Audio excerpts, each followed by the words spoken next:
with the recent announcements made by the federal government in its budget for the housing market and the Bank of Canada rate increases, we know a lot of homeowners, buyers, and investors are wondering, how is this going to impact us?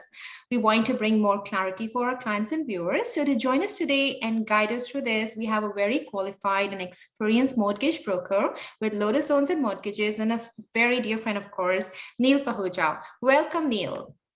First off, hello viewers, and thank you, Jaya, for that wonderful introduction.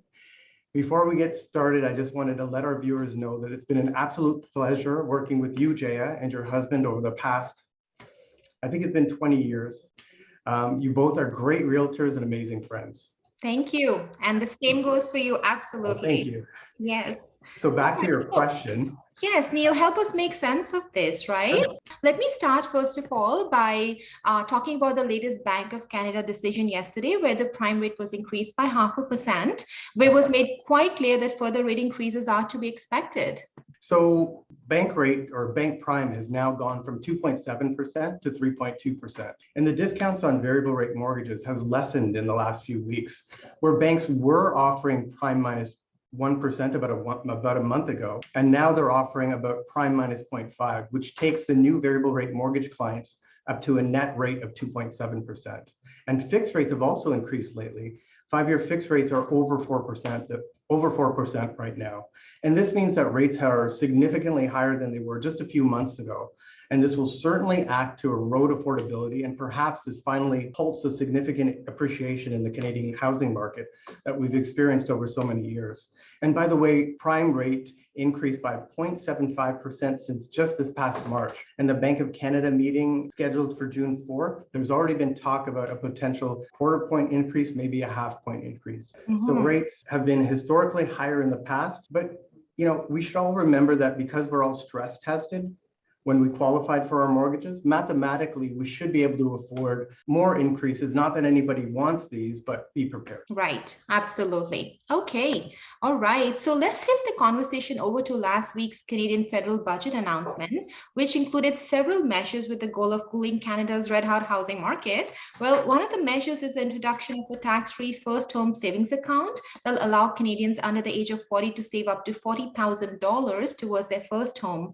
What are your thoughts about this new account, and wasn't there a similar program in place before where first-time home buyers could borrow up to $35,000 from their RRSP savings to help finance the down payment of a home? Yeah, so this program is slated to start in 2023, and it gives the ability to first-time home buyers to contribute up to $40,000, as you said, into this new tax-free savings account.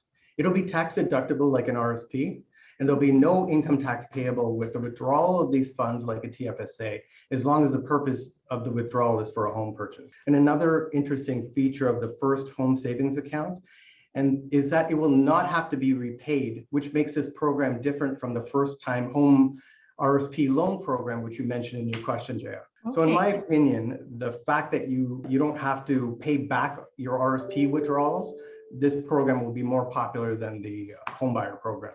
Yeah, that's really wonderful for first-time home buyers. I mean, that's one of the main problems is the, where's the down payment coming from, right? For sure. And the fact that, at least now you don't have to pay back whatever you've taken out of your savings, which is going to be very helpful. Absolutely. Great.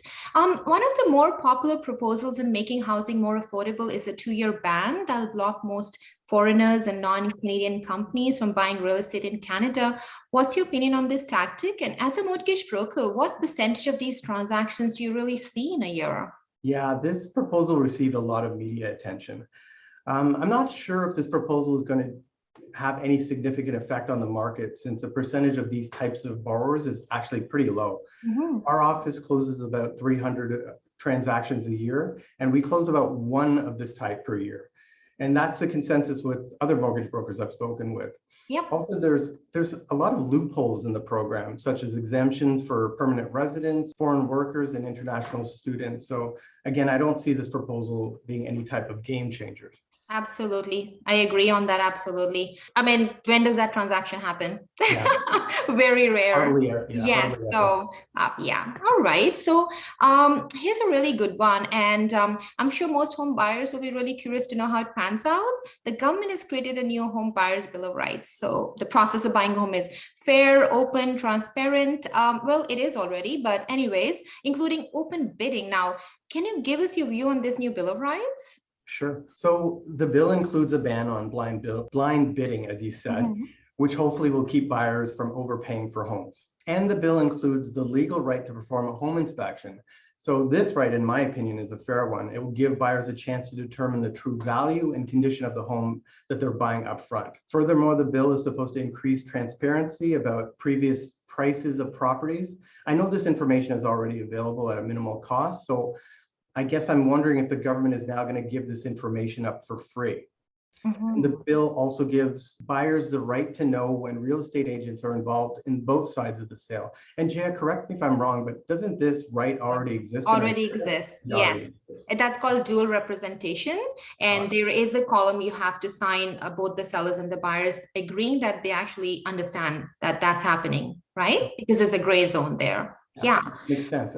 Yeah. But the home inspection, I agree on that. Yeah, You know? that's a good one. Yes, That really absolutely, should be absolutely. Because there you for really don't know, what's happening in the house, sure. and really takes the pressure off buyers. No, that's a good one. But I would be curious to know how the open bidding works.